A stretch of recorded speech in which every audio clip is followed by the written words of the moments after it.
She's one of the best students in that school. They begged me. Go. My child attends Chrisland School, VGC.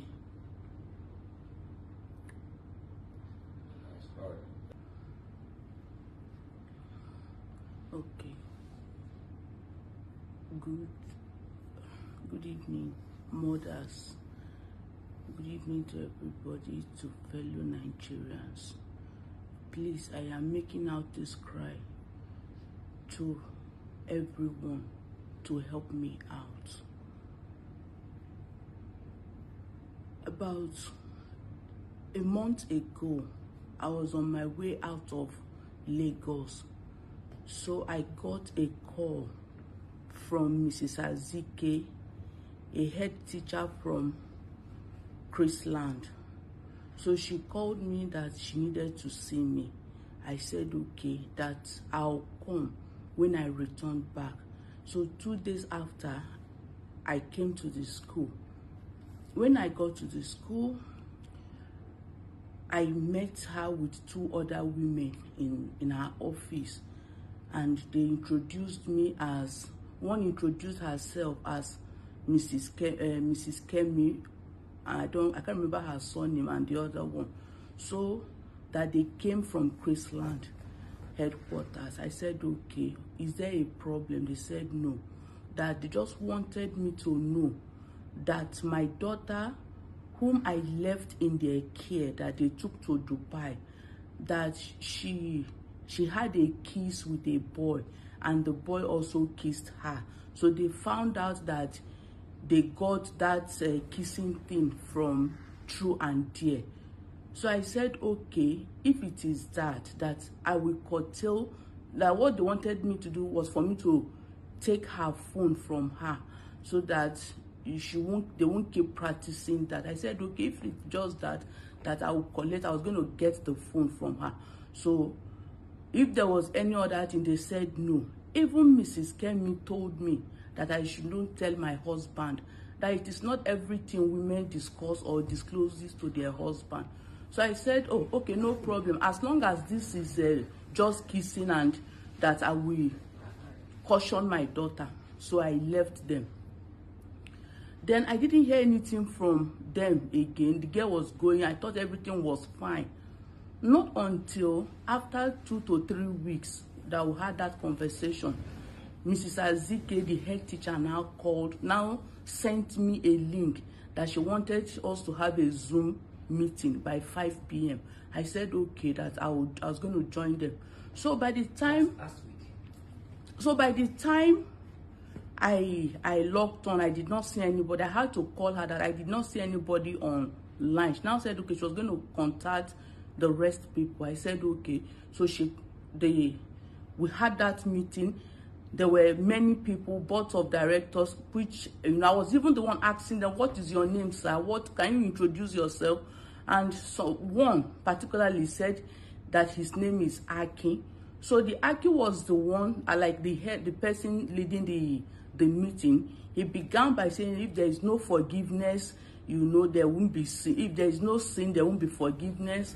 He was speaking in parable. At a time, I had to scratch. I said, what are you talking? What are you people discussing that you are just, He now said, no, that they just wanted to do a follow-up to ensure that I have withdrawn Julian's phone, and to check on how Julian is doing. I said, okay, Julian is fine. But he now made a comment. He said, when it happened. I said, sir, what happened?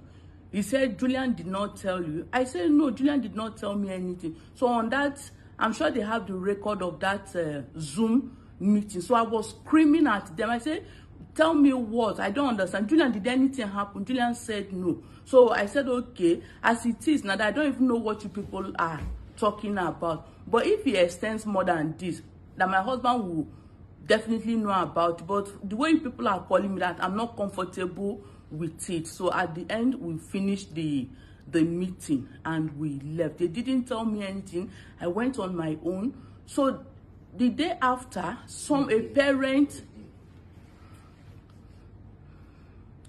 A parent called me after we had that Zoom meeting the next day that please, that she needed to see me, that it is very, very urgent. So I had to go to her house. When I got to her house, she said something has been trending in Chrisland, that which I am not even aware, that she has told them that if this woman knows that she doesn't think I am aware of this incident. So the woman now called me that, look at this video, see what is trending in Chrisland, that all the parents are aware.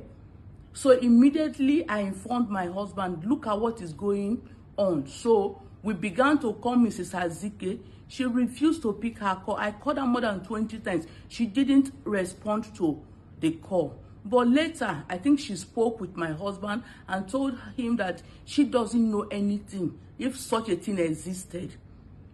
So that was how we began. I even began to beat my daughter that, why would this happen? What is going on?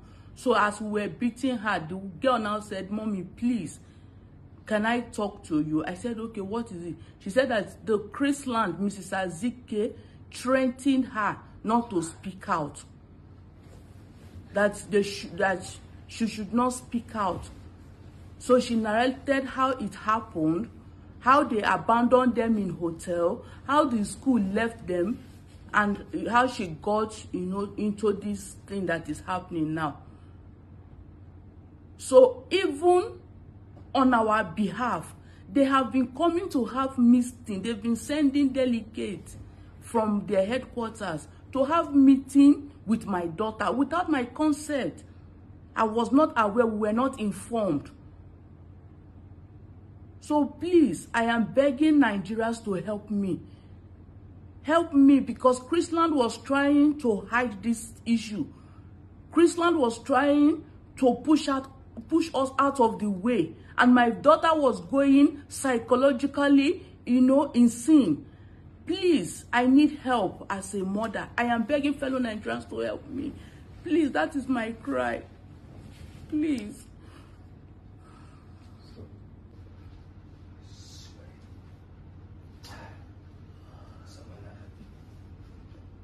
So as a mother, and the part that Chrisland played to cover up this issue, this rape issue.